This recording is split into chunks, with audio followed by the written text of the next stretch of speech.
Kapag sinabing Nora Honor, hindi lang natin sinasabi na isa siyang magaling na artista at mga awit. Siya ang tinig ng masa, ang mukha ng inaapi, ang pintig ng pusong lumalaban sa bawat eksena. Sa kanyang simpleng anyo, nakita natin ang ganda ng katotohanan. Sa kanyang pagganap, naramdaman natin ang lalim ng sariling kwento. Hindi lang siya umarte, nagsilbi siyang salamin ng lipunan, ng mga ina, manggagawa, kabataan, at ng bawat Pilipinong nangangarap. Pero sino nga ba talaga si Nora Honor? Panoorin natin to. Nora Honor, isang pangalan kailanman hindi kukupas sa kasaysayan ng sining at puso ng sambayan ng Pilipino. Si Nora Cabaltera Villamayor, mas kilala bilang Nora Honor, ay isinilang noong May 21, 1953 sa Iriga, Camarines Sur. Lumaki siyang payak, anak ng isang karaniwang pamilya. Nagtinda ng tubig sa rilis ng tren at sa murang edad ay nagtaya sa kapalaran sa entablado ng tawag ng tanghalan, kung saan nagsimula ang kanyang walang kapantay na pag-akyat sa tugatog ng tagumpay. Pumanaw na si Nora Honor sa edad na 71, isang pagkawala na tila isang pahinang punit sa kasaysayan ng kulturang Pilipino.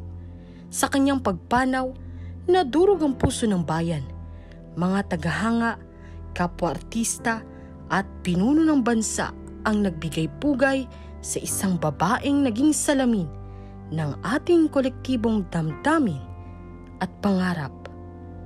Mahigit 100 pelikula ang kanyang iniambag sa industriya. Bawat isa ay itinuturing na pamanas sa sining. Sa mga obrang tulad ng Himala, Minsay Isang Gamu-Gamu at The Floor Contemplation Story, hindi siya basta umarte. Nagsilbi siyang salamin ng lipunan, tagapagsalita ng mga api, at tinig ng mga walang boses. Narito ang mga linyang tumatak sa pelikulang Pilipino. Hindi siya hinubog ng anumang drama sa paaralan, kundi ng buhay mismo, ng gutom, ng pangarap, ng pag-ibig sa bayan. Sa bawat katahimikan ng kanyang eksena, maririnig ang sigaw ng katotohanan. Hindi lang mga tagahanga ang nagluksa, maging ang pamilya ni Pangulong Bongbong Marcos ay dumalaw sa kanyang lamay, isang tanda ng paggalang sa isang alagad ng sining na tumagos sa politika at lipunan. Nakiramay din ang mga dating katrabaho, direktor at kabataang artista na kanyang tinulungan at binigyang inspirasyon. Nitong Pebrero lang ay ating nakapanayam si Ate Guy sa programang Marisol Academy. Bagamat tila marupok na ang kanyang katawan, buo pa rin ang kanyang diwa at pagmamahal sa mga taong kanyang minamahal.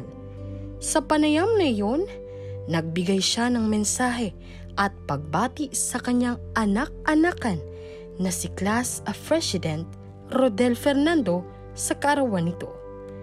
Hindi man natin alam na iyon na pala ang isa sa kanyang huling pampublikong pakikisama. Dama sa kanyang tinig ang wagas na pagmamahal. Si Nora Honor ay hindi lang isang superstar. Siya ay alaala, aral, at alamat. Sa kanyang pagpanaw, tahimik man ang entablado, patuloy pa rin ang kanyang himig sa ating mga puso. Paalam, Ate Guy, hindi ka lang artista. Ikaw ang puso ng pelikulang Pilipino.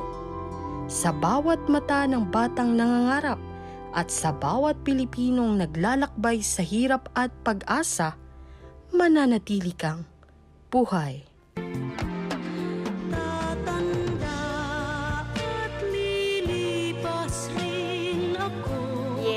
At sa ating special tribute na ito, marami rin sa ating mga viewers na nakikiisa sa atin na gusto kong basahin yung kanilang mga mensahe. Ayan, sabi ni Lola Chicadora, sayang this tribute could have been more fitting if held when she was still alive para naramdaman niya talaga. Sabi naman ni Marcelita from UK, I agree with Lola Chicadora. Ayan. From Jaime Libadizos, good afternoon. From Abuyog, Leyte. You will be missed, Ate Guy. Naiiyak ako. Sabi naman ng ating kaibigang si Emily Gomez. Hi, Emily. At syempre sabi naman ni Eva Bautista ay good afternoon sa inyong tatlo. At lalong-lalo na sa mga kakimpaw din na nakikiisa din, 'di ba, sa kalungkutan na nadaramdaman ng sambayan ng Pilipino sa mga oras na ito dahil nga po kanina, 'di ba, ay inilibing na sa libingan ng mga bayani ang ating superstar at national artist.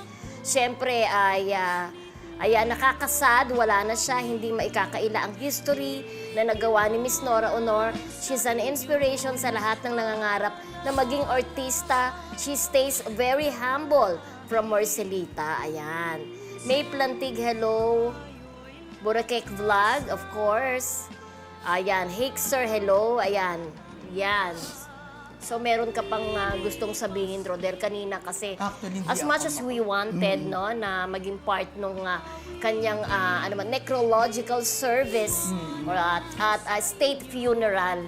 Siyempre, dahil siya ay national artist, nararapat lamang na bigyan siya ng ganong klaseng libing, di ba? So, At pagpupugay. di ba? Ikaw, alam naman ng ating mga kamarisol, di ba, na tuwing binabalita mo si Ate Guy, alam nila na hindi mo lang siya binabalita, kundi malapit siya sa puso mo, sabi mo nga, yung nanay-nanayan, di ba? Yes. So ano ang pakiramdam dahil nabanggit Mamaya na